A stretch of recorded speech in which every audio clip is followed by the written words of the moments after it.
በስመ አብ ወወልድ ወመንፈስ ቅዱስ አሐዱ አምላክ አሚን። እንደምን ቆያችሁ? ምሕረቱ ብዙ የሚሆን በቸርነቱ ይህንን ጊዜ የሰጠን እግዚአብሔር ስሙ የተመሰገነ ይሁን። በፈተና የሚጸና የተባረከ ነው።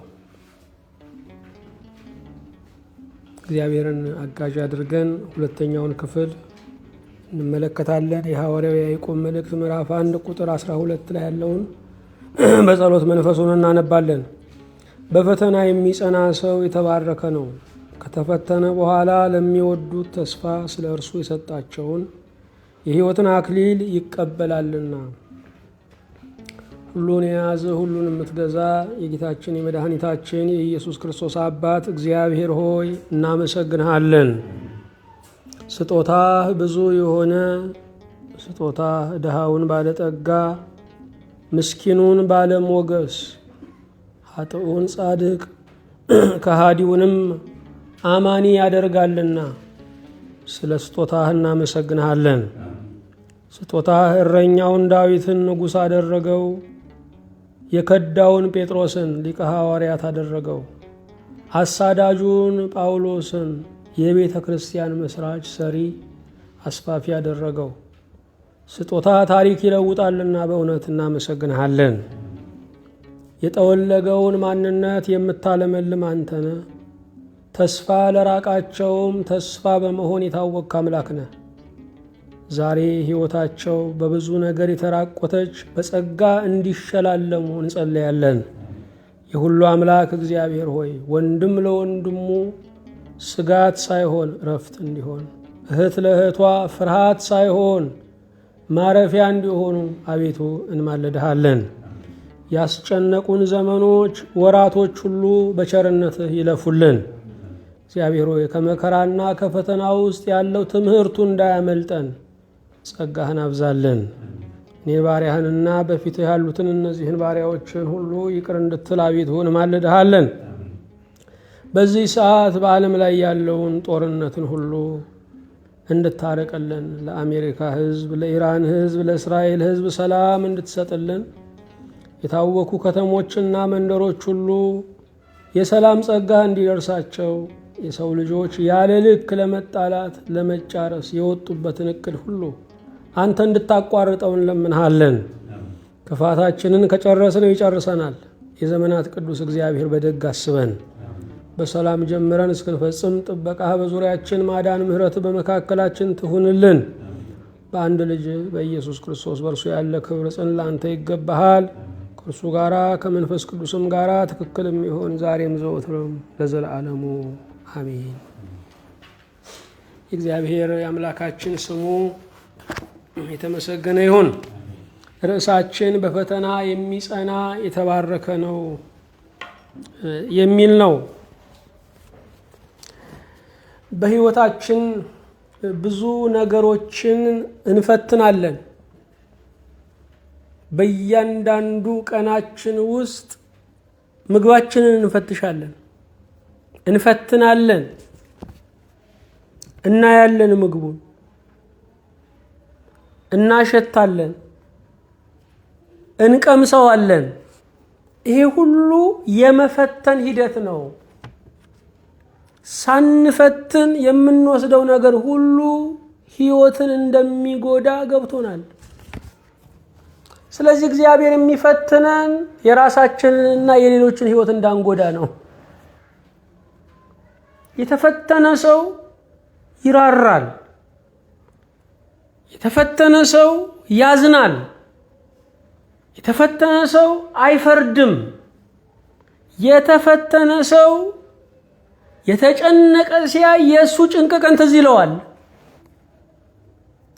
የተፈተነ ሰው ለመምከር ይቸኩላል፣ አይዞህ ለማለት ይቸኩላል። ስለዚህ መፈተናችን ጠቃሚ እንድንሆን ነው። ተፈትኖ የወጣው ተማሪ የከበረ ስራ ያገኛል፣ በማዕረግ ይጠራል፣ ተፈላጊ ይሆናል። ልብ አድርጉ፣ ተማሪውን የሚፈልገው የለም፣ ተፈትኖ የወጣውን ግን ሁሉ ይሻማዋል። እግዚአብሔር በሕይወት ውስጥ የሚያብረቀርቅ ዕንቁ እንድንሆን በኑሮ ገበያ ውስጥ ዋጋችን እንዲንር በፈተና እንድናልፍ ያደርገናል። የዳዊት የእረኝነት ሕይወቱን ብናየው የመረሳት ነው፣ የመናቅ ነው። በምድር ላይ የሚያዋራው አጥቶ ጫካዎች ያዋሩት ነበረ። የሚታገልለትም አጥቶ የበጎች ተጋዳይ ሆኖ ነበረ። የበጎች ገድለኛ ሆኖ በጎችን ላለማስነካት ከአንበሳና ከድብ ጋር ጉሮሮ ለጉሮሮ የሚተናነቅ ሆኖ ነበረ። የሰው ዘመድ አጥቶ የእንስሳ ዘመድ ይዞ ነበረ። አንዳንድ ሰዎች ዛሬም አሉ፣ ሰው ሁሉ ርቋቸው ከውሻ ከድመት ጋር ብቻ የሚኖሩ ሰዎች አሉ። የዳዊት ያ ሁሉ መፈተን አንድ ሰው እንዳላጣ መላው እስራኤልን ገዛ። አንድ ሰው እንዳልራው፣ የሰው ድምፅ እንዳልራው ቀኑን በሙሉ ችሎት ሲያስችል የሚውል ሆነ። ብቻውን ሕይወትን እንዳልተጋፈጠ ሚሊዮን ወታደር የሚያሰልፍ ሆነ። ዱር ቤቱ እንዳልሆነ በወርቅ ዙፋን ላይ የሚቀመጥ በአማረ ቤተ መንግስት የሚያድር ሆነ።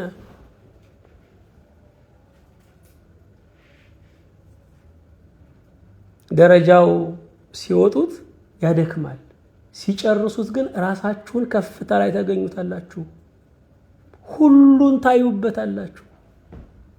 ያደከመን ተራራ ለከፍታ ይሆናል።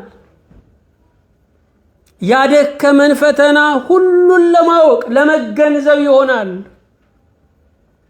ሕይወት ደስታና ሐዘን ከሆነ፣ ብርሃንና ጨለማ ከሆነ በእውነት ጥሩ አዋቂ የምንባለው ሁለቱንም ክፍለ ጊዜ ስናይ ነው።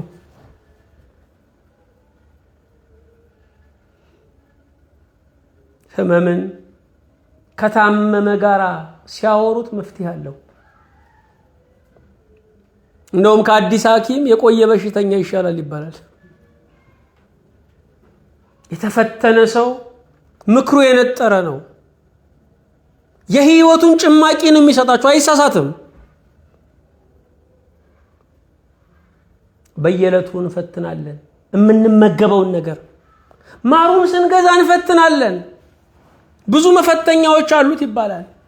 እንደ ስኳር እንደሆነ ይሟሟል፣ እንደ ክብደት ስለሚኖር ማሩ እንደሆነ ግን ወደ ታች ይወርዳል ይሉናል።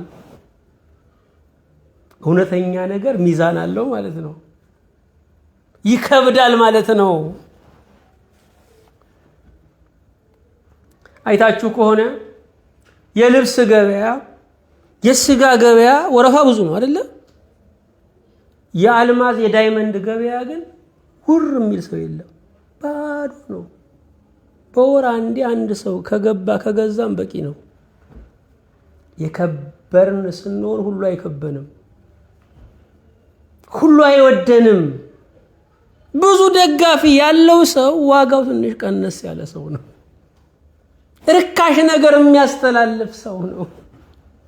ዛሬ እኮ ዓለም የሚያደንቃቸው ሰዎች እንደ ውሻ የሚጮሁ ሰዎች ናቸው። አይገርማችሁም ወገኖች? በጣም እኮ የሚገርም ዘመን ነው። ከጠዋት ጀምሮ ቁርሳቸውን ምሳቸውን እየቀረጹ የሚያስተላልፉ የዓለማችን ትልልቅ ሰዎች እነሱ ናቸው። ስልጣኔ ሰውን ወደ ልጅ ባህል ነው የሚመልሰው። የሰለጠነው ሰው ስነ ቃል ብትሉት አይወድም። ቅኔ ገና ሲሰማው ያዞረዋል፣ አይፈልግም። የበሰለ ንግግር አይማርከው። በሙሉ የሰለጠነው ዓለም የምንለው የብልጭልጭ ነገር፣ የሚቻኮሉ ነገሮች መገኛ እንጂ የህይወት ጥበብ የለውም። ምርጥ ምርጥ የሆኑ ቦምቦች ያመርታሉ። ሃይማኖት ግን መገኛው እዚች መካከለኛ ምስራቅ ነው። ሃይማኖት የሌለው ከፍታ ነው ያለው። አዎ የከበረን ስንሆን ብዙ አንፈለግም። ይህን ማወቅ አለብን። ሁሉ አያውቀንም፣ ሁሉ ሊገዛን አይችልም፣ አቅሙ አይፈቅድም። እውነትህን ያልተቀበሉት እውነት ስላልሆነ አይደለም፣ አቅም ስለሌላቸው ነው። ወርቅ የሚሆነው በእሳት ተፈትኖ ነው። ይህንን የማያውቅ ሰው የለም። እግዚአብሔር ወርቅ ሕዝብ ሊያደርገን፣ ወርቅ አገልጋይ ሊያደርገን፣ ወርቅ ምእመን ሊያደርገን ይፈትነናል። ይልቁንም ወደ እግዚአብሔር ቤት ከመጣን በኋላ የምንፈተነው ባላመኑ ሰዎች አይደለም፣ ባመኑ ሰዎች ነው። ያመኑ በሚመስላቸው ሰዎች እንፈተናለን። ብዙ ሰው ላገልግል ብሎ ፈተና ውስጥ ገብቷል። ቤተ ክርስቲያንን ለቀጣይ ትውልድ ላሻግራት ብሎ ገብቶ ፈተና ውስጥ ገብቷል።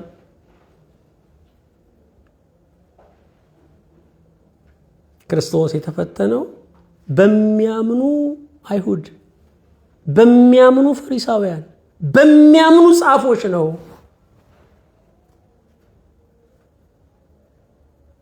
አዎ አፈር ማንነታችን እንዲቃጠል፣ ወርቅ ማንነታችን እንዲወጣ በእሳት ውስጥ እናልፋለን። እግዚአብሔር ዋጋችንን ከፍ ለማድረግ በፈተና ውስጥ ያሳልፈናል።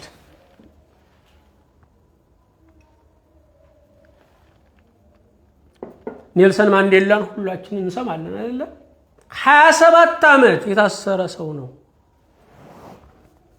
እኚህ ሰው 27 ዓመት ባይታሰሩ ኖሮ ይሄንን ክብር፣ ይሄንን ነፃነት አያገኙም ነበረ።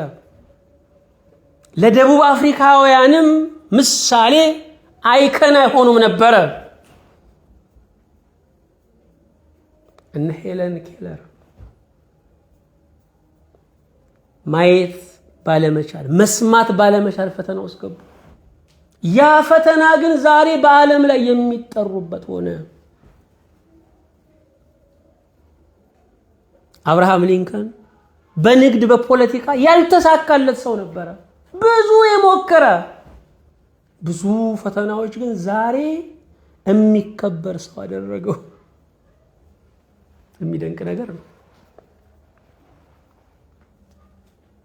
መፈተናችን ለክብራችን ነው።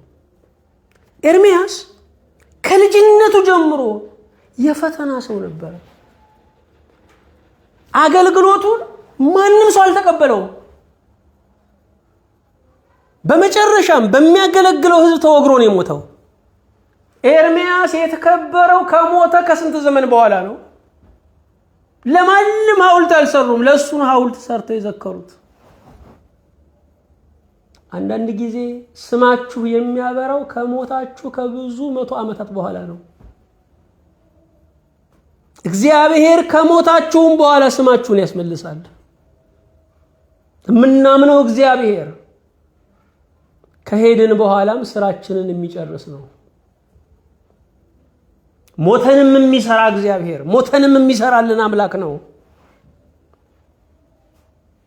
ስለዚህ በየዕለቱ እንፈተናለን። በየዕለቱ በልጆቻችን እንፈተናለን፣ በትዳር እንፈተናለን፣ በጎረቤት እንፈተናለን፣ በስራ ባልደረቦች እንፈተናለን፣ ባለቆች እንፈተናለን።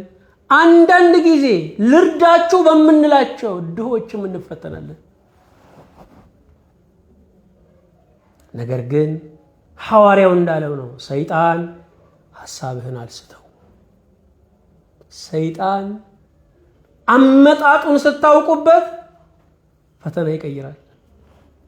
የሰይጣንን ስራ ስትገነዘቡ ፈተናው ይቀየራል። ሌባ ሊሰርቃችሁ ይመጣል። ገንዘባችሁን ስትነቁበት እየሳቀ ይሄዳል። የተነቃበት ሌባ አጫዋች ነው። ፈገግታው በጣም ነው የሚያምረው። ሌባ ሳያዩት ይሰርቃል፣ ሲያዩት ደግሞ ይስቃል። ሰይጣን ሌባ ነው ተብሏል። ሰላም የሚሰርቅ ነው፣ ደስታ የሚሰርቅ ነው፣ ተስፋ የሚሰርቅ ነው። ስትነቁበት ልክ አመጣጡ ገብቷችሁ ደግሞ በዚህ መጣ ስራህን አልስተውም እግዚአብሔር ይገስጽ ስትሉ ፈተናው ይበርዳል። ሌባውን በመንቃት እናሸንፈዋለን። ሌባ ሁሉ በመንቃት ይሸነፋል። ፈተና ምንድን ነው? ወደዛ እንገባለን። ፈተና መመዘኛ ነው። ያቺ አብሮ አደግሽ የድህነት ወዳጅሽ ዛሬ ችግር ላይ የወደቀችው ለሷ ሳይሆን ላንቺ መፈተኛ ሊሆን ይችላል።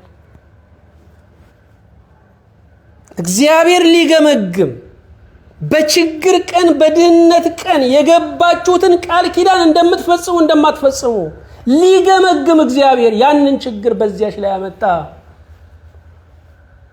በሌለን ዘመን ቃል የተገባባ ነው አበዛዙ በሰማይ ይመዘገባል። ወገኖቼ ይመዘገባል።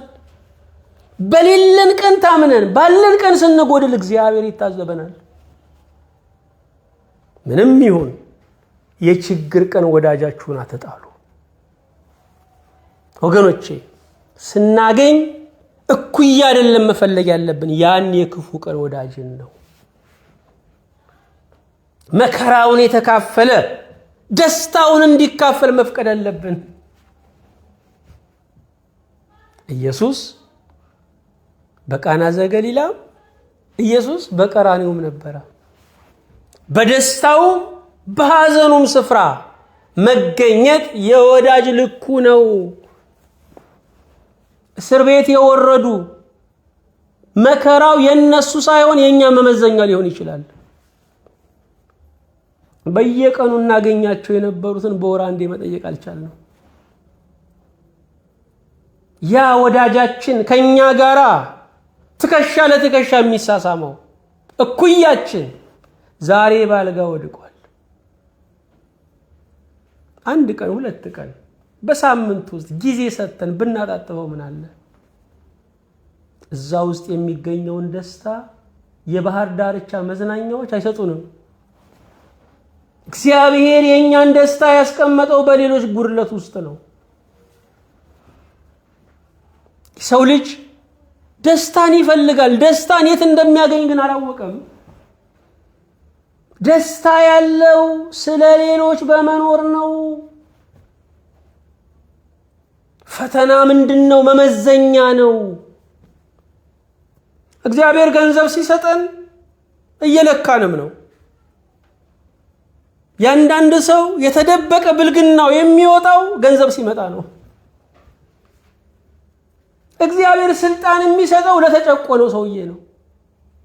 እሱ ሲወጣ ጨቋኝ ከሆነ እግዚአብሔር ይታዘበዋል።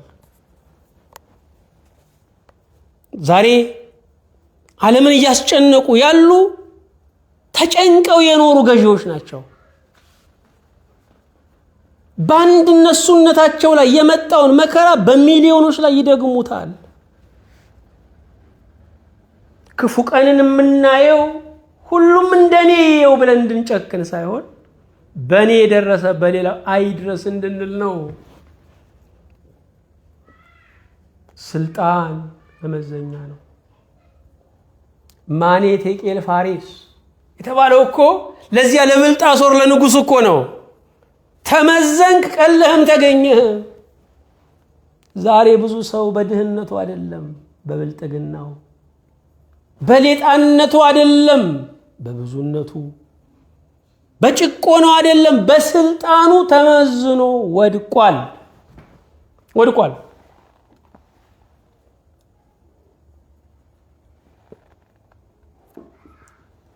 እኔ በእውነት እንዳየሁት ከተሳሳቱ ታርሙኛላችሁ።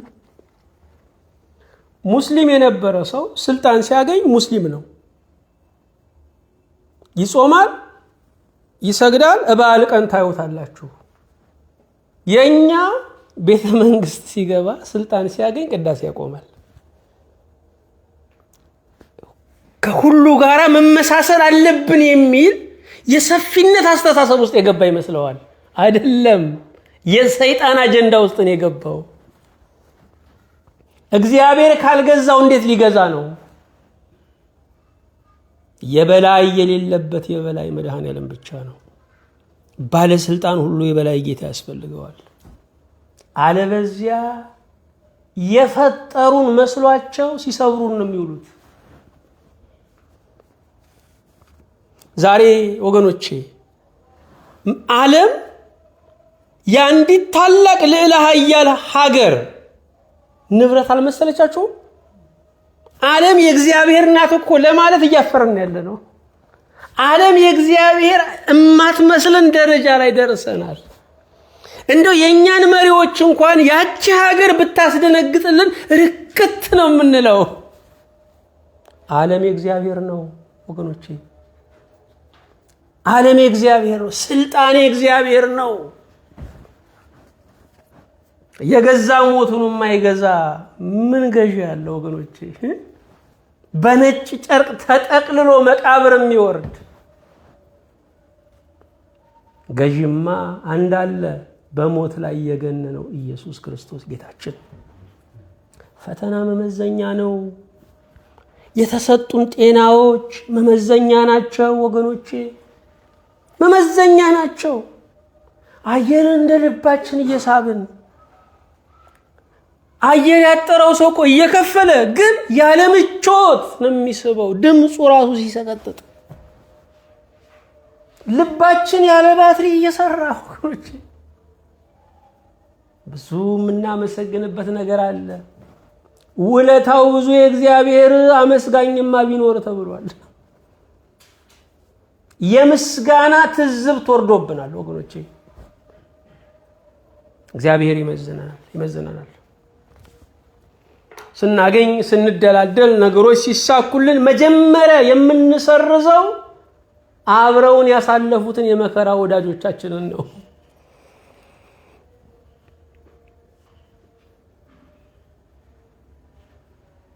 የክፉ ቀን ሚስቱ ያንን ክፉ ቀን መስላ ትታየዋለች ይባላል። ብዙ ሰው ንብረት ሲያገኝ አዲስ ትዳር ያምረዋል፣ የቀድሞውን ይፈታል። ያቺ የችግር ቀን ሚስቱ የችግር ቀን ትመስለዋለች። ስለዚህ በረከቶቻችን የምንመዘንባቸው ናቸው። በጣም ጥንቁቅ መሆን ያስፈልጋል። በጣም ጥንቁቅ መሆን ያስፈልጋል።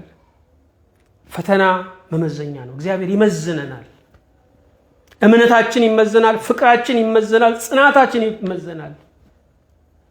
የውለታ አእምሯችን ይመዘናል። መዝገባችሁን አውጡ። በህይወታችሁ ውስጥ ውለታ የዋሉላችሁን፣ የማይወደደውን ማንነታችሁን የወደዱላችሁን፣ የዛሬውን ከፍታ ያዩላችሁን እነኛን ሰዎች መዝግቡ። የምስጋና ዕዳችሁን ክፈሉ። ዕዳዋን ያልከፈለች ነፍስ እስረኛ ናት። እግዚአብሔር ይስጥልን። እግዚአብሔር በእናንተ በኩል ባይረዳን ኖሮ እዚህ አንደርስም ነበር። በሉ ይሄንን ስትሉ እነሱ ሌላ ደግሞ ተጨማሪ ሌላ ሰው ይደግፋሉ። ለሌላው በር ላለመዝጋት ማመስገን አለብን። ያለ መኖር ስሜት ሲሰማቸው ይሄ ቃል ያነቃቸዋል። እንኳን ኖርኩ ይላሉ። ፈተና ሁለተኛ ማደጊያ ነው። የአምስተኛ ክፍል ተማሪ ሲፈተን ወደ 6 ለማደግ ነው፣ ከፍ ለማለት ነው። ፈተና ማደጊያ ነው። ፈተና ከመጣ ሰይጣን አክብሮናል፣ ሰግቶናል ማለት ነው። መቼም መንግስታት የሁሉን ሰው ስልክ እኮ አይጠልፉም። የሚከታተሉት የሚያሰጋቸውን ሰው ነው።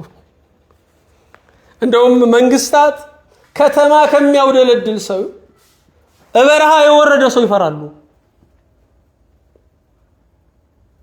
ፈተና ማደጊያ ነው። ፈተና ሲመጣ ልታድጉ ነው። እኛ ችግሩ መሰላችሁ የፈተና ጠባዩ ስላልገባን፣ የህይወት ምስጢር ስላልገባን፣ እድሜ ራሱ ሊመክረን ስላልቻለ ፈተና ሲመጣ ሊያዳፍነኝ ነው ብለን የምናስበው አይደል? ልናድግ ነው።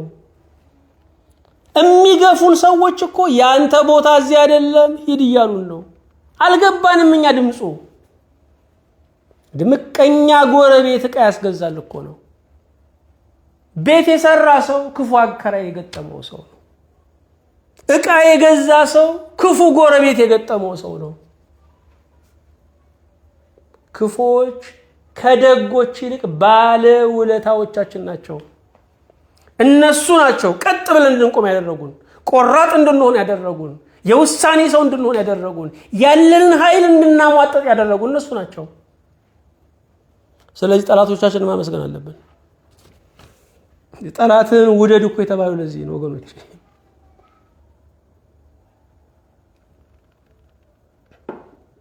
ጠላት ያለበት ሰው አያመሽ፣ በጊዜ ነው የሚገባው። ታዲያ እግዚአብሔር ጠላትን የመሰለ ወዳጅ ሲሰጠን ማመስገን እኮ አለብን። እርግጠኛ ጠላት ያለበት ሰው የሚያሰክር መጠጥ አይጠጣም። እዛ ውስጥ ነው የምሞተው ብሎ ያስባል። ጠላት እኮ ጨዋ ነው የሚያደርገው። ጠላት ያለበት ሰው አያመነዝርም። በሴት በዝሙት ነው የሚያዘው ብሎ ያስባል፣ ይጠነቀቃል። ጥንቁቅ ህይወት እንድንኖር በጤና እንድንኖር የሚረዱን ወዳጆቻችን እየጎሰጎሱ በሽተኛ የሚያደርጉን የጠቀሙን መስሎን ነው የሚጎዱ ወገኖቼ። የጠቀምን እየመሰልናል ልጆቹን ካቅማቸው በላይ ድሮ ያልበላውን ነው እኛ ያልበላነውን እየጨመርን እያጎረስን ካቅማቸው በላይ ነው ልጆቹ። የልካቸውን የመጠናቸውን ነው መብላትም ያለባቸው። ፈተና ማደጊያ ነው። ፈተና ሲመጣ ልታድጉ ነው ማለት ነው፣ ምልክት ነው።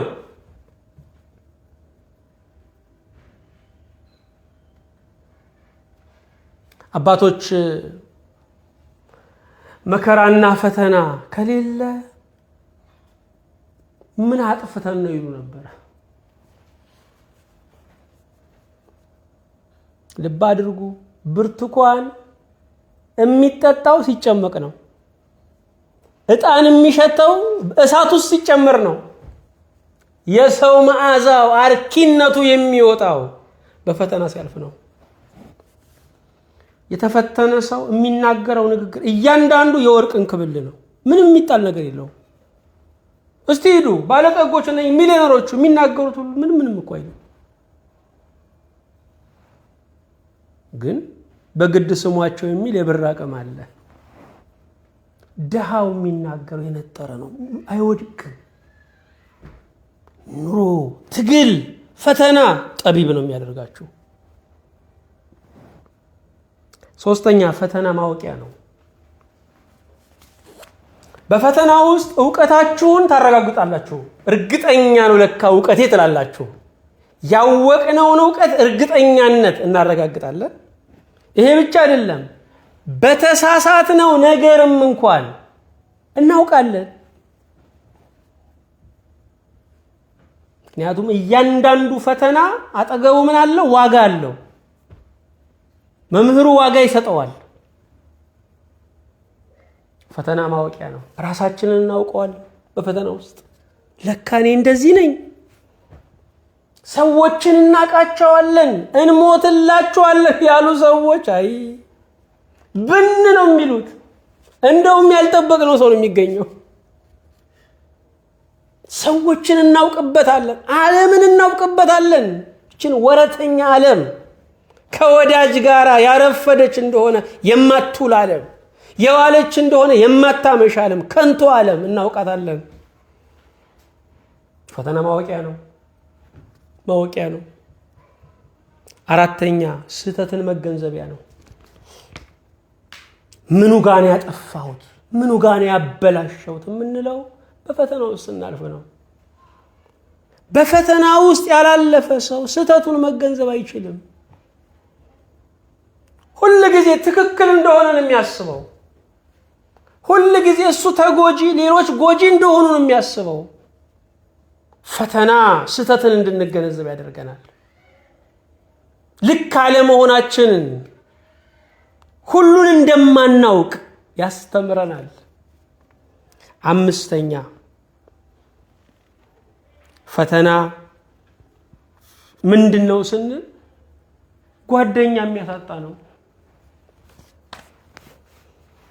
የአብሯችሁ ትምህርት ቤት የሚሄደው የሚመለሰው ልጅ፣ የአብሯችሁ ኳስ የሚጫወተው የማይለያችሁ ልጅ የፈተና ሰዓት ላይ ብታናግሩት እንኳን መልስ አይሰጣችሁም። ክፉ ስለሆነ አይደለም፣ እሱም የራሱ ፈተና ስላለበት ነው። በመከራችን ከመከራችን በላይ የሚጎዳን መቀየማችን ነው። ያም ሰው እንደኔ ትግል አለበት። ያም ሰው እኔ በማልፍበት ፈተና እያለፈ ነው። ሁሉን የሚረዳ እግዚአብሔር ብቻ ነው። ስለዚህ ፈተና የጓደኛን ድምጽ ጭምር የሚያጠፋ ነው። ስድስተኛ ፈተና ተናጋሪውን መምህር ዝም የሚያደርግ ነው። ያ አንድ ሰዓት የሚያስተምረው ተጨማሪ ክፍል የሚያስተምረው እንደገና ደግሞ የማካካሻ ደግሞ የሚጠራችሁ ያ የሚናገረው መምህር የሚጽፈው መምህር በፈተና ሰዓት ላይ ድርግም ዝም። በፈተናችን ሰዓት እግዚአብሔር ዝም ያለን ይመስለናል። መምህሩ ዝም ያለው ክፍሉ ውስጥ ሆኖ እኮ ነው። በማዕበል ሲናወጡ ደቀ መዛሙርት ጌታ ርቋቸው ነው እንዴ? አይደለ። በታንኳ ውስጥ እኮ እሱ አንቀላፍቶ ነበር፣ ተኝቶ ነበር። ደካማ ስጋችንን ስለተዋሃደ ዝምታው አለመኖር አይደለም። የመምህሩ ዝምታ አለመኖር አይደለም። የእግዚአብሔር ዝምታም እኛን መተው አይደለም። ምክንያቱም በፈተናችን ሰዓት ሰይጣን የሚለን አንድ አሾክሿኪ ድምፅ አለ። እግዚአብሔር ትቷል፣ እግዚአብሔር ትቶሻል ነው። እግዚአብሔር ማንን እንደተወ ይተወናል? እነማንን ተወ ተብሎ ተነገረለት? እግዚአብሔር ጠባዩ አለመተው ነው። አልለቅህም ከቶም አልተውህም ያለ አምላክ ነው። ሰባተኛ ፈተና ምንድን ነው? ምን ያህል እንዳወቅን መለኪያ ነው። ምን ያህል እንዳወቅን መለኪያ ነው።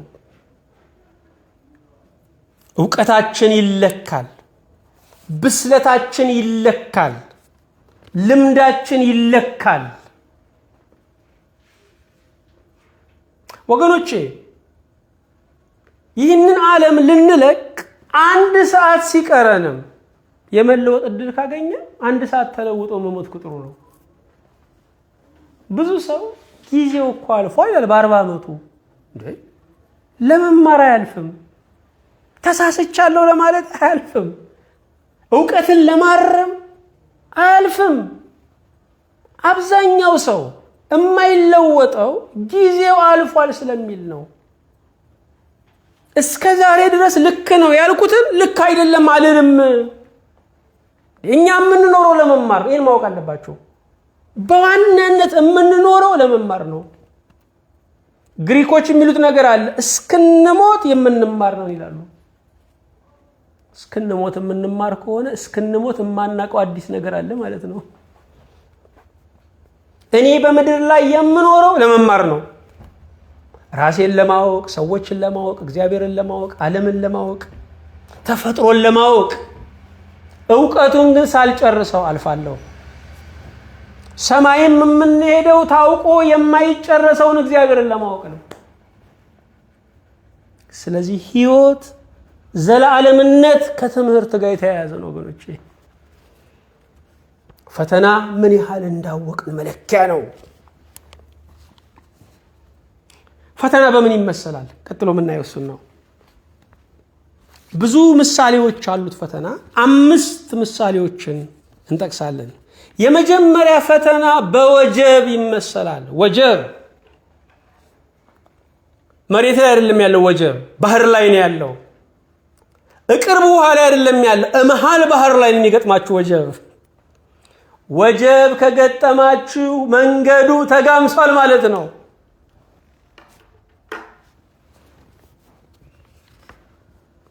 ምክንያቱም ያልጀመሩ ወጀብ የለባቸው። ከመቀመጫቸው ያልተናሱ ያልተራመዱ እንቅፋት የለባቸው። እንቅፋት ከገጠማችሁ ተራምዳችኋል ማለት ነው።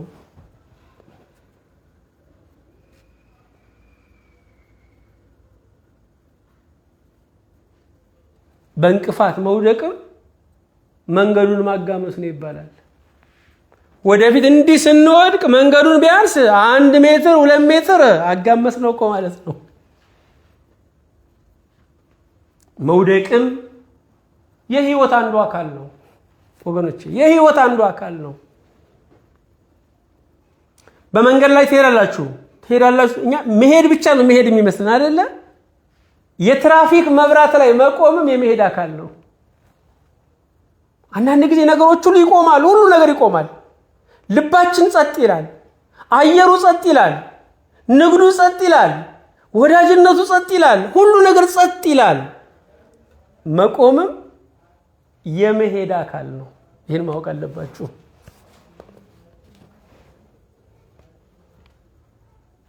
ካልቆማችሁ በቀር ስልክ አታናግሩ ይባላል አይደል? በትራፊክ ህግ አለ አይደል? እንደዚህ የሚል ህግ አለ። አይ የትራፊክ መብራት ላይ ቆም ያለው ብሎ ስልኩን ቢያወራ ትራፊኩ አይቀጣውም? ይቀጣዋል። እንዴ ቆም ያለው እኮ ቢል ማደል ይሄ መቆም የመሄድ አካል ነው የሚለው። ስለዚህ ዛሬ ነገሮች ውስብስብ ሆነው ከቆማችሁ እየሄዳችሁ ነው። መቆምም የመሄድ አካል ነው። በመንገዱ ላይ ግን ቁሙ። አንድ ደስ የሚል አባባል አለ።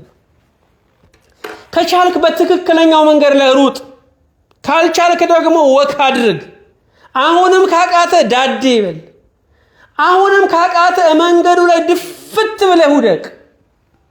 በዛ መንገድ ክርስቶስ መምጣቱ አይቀርም። ሲያገኝ አንስቶ ትከሻው ላይ አሳፍሮ ይዞ ይሄዳል። ከደከማችሁም መንገዱ ላይ ድከማችሁ። በወጀብ ይመሰላል። ወጀብ ከፊት ለፊት ያለ ነው፣ ከኋላ አይደለም ያለው። ወጀብ ከፊት ለፊት ያለ ነው። በእናንተና በድሉ በስኬቱ መካከል የገባ ነው። ፈተና በወጀብ ይመሰላል። ዋጋ የለሽ አይደላችሁም። ፈተና ካላችሁ ዋጋ የለሽ አይደላችሁም። መድረሻ የለሽ አይደላችሁም። የቆማችሁ አይደላችሁም። ወጀብ የሚሰነጥቅ ነው። አንዱን ሁለት ያደርገዋል። አንዱን መርከብ ሁለት ያደርገዋል። ፈተና ሲመጣ በጣም የሚዋደዱ ሰዎች ይለያያሉ። በመንፈሳዊ ሕይወት በጣም ህብረት የነበራቸው ሰዎች ስንጥቅጥቃቸው ይወጣል። ያ ሁሉ የፍቅር ጠባያቸው ተለውጦ ጠላት ይሆናሉ። ወጀብ ነው። ወጀብ የሚያዳፍን ነው፣ የሚደፍቅ ነው። ፈተና አንዳንድ ጊዜ ይደፍቀናል። ይሄ ብቻ አይደለም፣ ወጀብ የሚያዘገይ ነው። በሰዓቱ እንዳንደርስ ያዘገየናል ፈተናው። ወጀብ የሚያስጨንቅ ነው። ምንም ጎበዝ ልምድ ያለው መርከበኛ ይጨነቃል፣ ያስጨንቃል። ፈተና ቢያስጨንቃችሁ የሚደንቅ አይደለም፣ ሰው ስለሆናችሁ ነው። በማዕበሉ ውስጥ ግን ጌታ አለ። አንድ ነገር ተገንዘቡ፣ መሬቱን ስትለቁ ነው ወጀብ የመጣው። መሬቱን ባትለቁ ወጀብ የለም።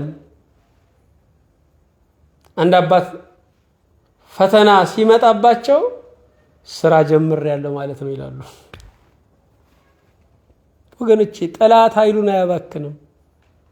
በር የቆለፈ ሰው ምንም ፈተና የለ። ሁሉ ሰው ነው የሚወደው። ሁሉ ሰው ነው የሚወደው።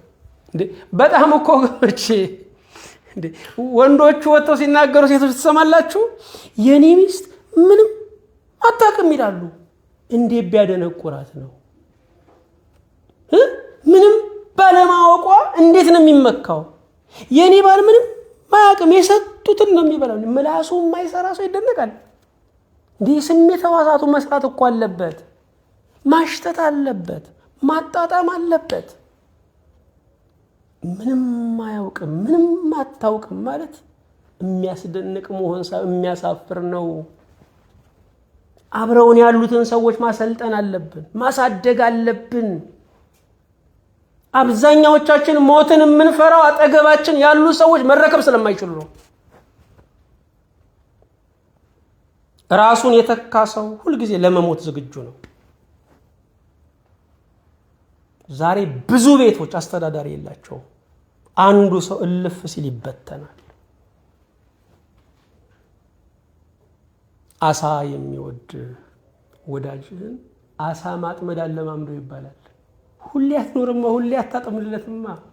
ይሰለችሃል። አንድ ቀን በራሱ እንዲወጣው ማድረግ አለብን። ለልጆቻችን ሊሰሩት የሚገባውን ተክተን መስራት የለብንም። ለትዳር አጋሮቻችን ኃላፊነት መስጠት አለብን። ያ ነው በኑሮም በሞትም ደፋር የሚያደርገን።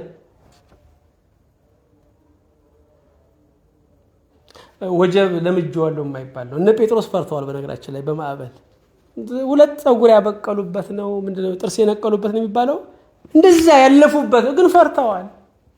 ወገን ወጀብ ፈተና ለምጄዋለሁ የሚባል መቼም ያስፈራል፣ መቼም ያስፈራል። ስለዚህ ብትፈሩ ተፈጥሯዊ ነው። ልምዳችሁ ዛሬ ባያግዛችሁ ተፈጥሯዊ ነው። ግን ጌታ ሆይ አበርታኝ፣ እንደገና ሩጫው ሜዳ ላይ መልሰኝ፣ እንደገና ኃይሌን አድስልኝ እያልን መገስገስ ይገባናል። ፈተና በምን ይመሰላል? በወጀብ ይመሰላል። ፈተና በወጥመድ ይመሰላል። በወጥመድ ወጥመድ በጨለማ የሚቀመጥ ነው፣ አይታይም። ፈተና አናየውም፣ ብዙ ጊዜ አናየውም። ፈተና ሁሌ ጥንቃቄ ይፈልጋል። በመንገዳችን ላይ የሚቀመጥ ነው። ከመንገዳችን ኋላ አይደለም፣ ከመንገዳችን ላይ የሚቀመጥ ነው ወጥመድ። ፈተናም ሁሉ ጊዜ መንገዳችን ላይ ነው የሚጠብቀን። ይሄ ብቻ አይደለም፣ ወጥመድ ላይ የምንወደው ነገር ነው የሚቀመጠው። ስለዚህ የምንወዳቸውን ነገሮች በጣም መመርመር አለብን። የምንወደው ምንድን ነው? አንዳንድ ርካሽ ነገር ነው የምንወደው። ህይወት የሌለበትን ነገር ነው የምንወደው። ሰይጣን የሚያጠምደን በሱ ነው ወገኖቼ። በሀገራችን አንድ እናት ሲነግሩኝ ምን አሉ፣ እዚህ ቃና የሚባል ቴሌቪዥን መጥቷል መሰለኝ አይደለ? መቼም እንዴት ያለ ትልቅ ዘመን ደረስን፣ ፈረንጅ እንኳ አማርኛ የሚያወራበት ዘመን አሉ። በሙሉ አሮጊቱ ሁሉ ቅዳሴና የሰርክ ጉባኤ አቁሞ ነበር እንደጀመረ። ጉባኤ ሁሉ ባዶ ነበረ ወገኖች፣ ባዶ ነበረ። ሰይጣን በምንወደው ነገር ነው የሚያጠምደን። እግዚአብሔርን ከውዳችን በላይ መውደድ አለብን። ጴጥሮስ እኮ ግራ የገባው ጥያቄው ገብቶታል።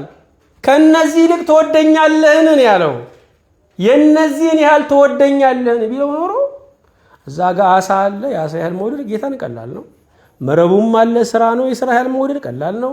እነ እንድርያስም ደግሞ አሉ፣ የእነሱን ያህል መውደድ ቀላል ነው። ከነዚህ ይልቅ እግዚአብሔር የተለየ ፍቅር ይፈልጋል። ኳስ ከሌለ ብቻ ቤተክርስቲያን የሚመጡ ሰዎች አሉ።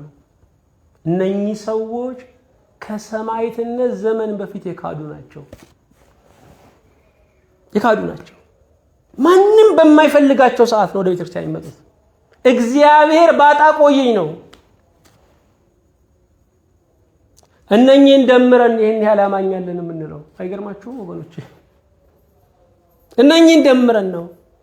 እነኚህ ናቸው በሃይማኖቴማ የሚሉት ሰዎች። ሃይማኖት የሚኖሩለት ነው። ያልኖርንለትን ሃይማኖት ብንሞትለት ክብር የለውም። ቤተ ክርስቲያን እኛን በሀብተ ወልድና በስመ ክርስትና ያጠመቀችን ለእግዚአብሔር እንድንኖር እንጂ ለቤተ ክርስቲያን እንድንሳደብ አይደለም ወገኖቼ። ፈተና በወጥመድ ይመሰላል። ወጥመድ ላይ ያለው ምንድነው? የምንወደው ነገር ነው። ሰይጣን በምንወደው ነገር ስለሚያጠምደን የምንወዳቸውን ነገሮች ነቅሰን እናውጣ። ከእግዚአብሔር አይበልጡም፣ ይሄም አይበልጥም። አንዳንድ ሰው ሁካታ በጣም ይወዳል፣ ጫጫታ በጣም ይወዳል፣ ጨዋታ፣ ሳቅ፣ ስላቅ ይወዳል። አንዳንዴ መሳቅ ጥሩ ነው። ሁሉ ጊዜ ሳቅ ህይወት ግን ከሆነ አደገኛ ነው። አለቃ ገብረሃና በጣም ኮሚክ ነበሩ። በቃ ለሚጠየቁት ሁሉ የፌዝ መልስ ነው የሚሰጡት። ታዲያ በዛ ዘመን ነው አሉ ጎደር ላይ አንድ ደብተራ ጋኔን ይጎትታል። ጋኔኑ ልቀቀኝ ይላል። ምን ነው ዛሬ አለ ወትሮ ቸኮል ካለው፣ አይ አለቃ ገብረሃና ሸዋ ላይ ጥያቄ ተጠይቋል። መልስ ማቀብለው እኔ ነኝ አለ ይባላል። ሳቅ ስላቅ ከአጋንንት ነው። ጋኔን ጎታቾች ሲያወሩ እንደምንሰማው መጀመሪያ አጋንንት ሲመጡ ሳቅ ስላቅ የሚያስቅ ትርኢት ነው የሚያሳዩት። ሳቅ ስላቅ ሲበዛ የሰይጣን ነው። ሰይጣን ቁም ነገር አይወድም። ቁም ነገር፣ ክብር፣ ዕውቀት፣ ዘላቂ ነገር ባለበት የእግዚአብሔር መንፈስ አለ። ለአምላካችን ለእግዚአብሔር ምስጋና ይሁን። አቤቱ ጌታችን እናመሰግንሃለን ስለ ሰዓቱ፣ ስለ ጊዜው፣ ስለ ወራቱ በሰማይ በምድር ክብር ምስጋና ለአንተ ይሁን። ይህን ጊዜ ስለሰጠህን በሕይወታችን ጠገን እንዲሆነን ፈውስ እንዲሆነን ደግሞ በፈተና የሚጸና የተባረከ ነው የሚለውን ይህንን ሕያው ልዑል ቃል ስላዘጋጀህልን ተመስገን። እኛም ጌታ ሆይ መቼ ነው ተፈትኜ የማልፈው? መቼ ነው አምላኬን በወጀብ ውስጥ የማከብረው እያልን ውስጣዊ ቅንዓት በውስጣችን ይንቀለቀላል። ልመናችንም ጸሎታችንም ይሄ ነው። ጌታ ሆይ እንደ ኢዮብ እንድንጸና ልጅንም ከስሮ ትዳርንም ከስሮ ሁሉን አጥቶ ጤናንም አጥቶ ሀብትንም አጥቶ እግዚአብሔር ይበልጣል ማለትን አስተምረን። ስለ ሁሉም ነገር ተመስገን። በጌታችን በኢየሱስ ክርስቶስ በእርሱ ያለ ክብር ጽን ለአንተ ይገባሃል። ከእርሱ ጋራ ከመንፈስ ቅዱስም ጋራ ትክክል የሚሆን ዛሬም ዘወትርም ለዘላለሙ አሚን።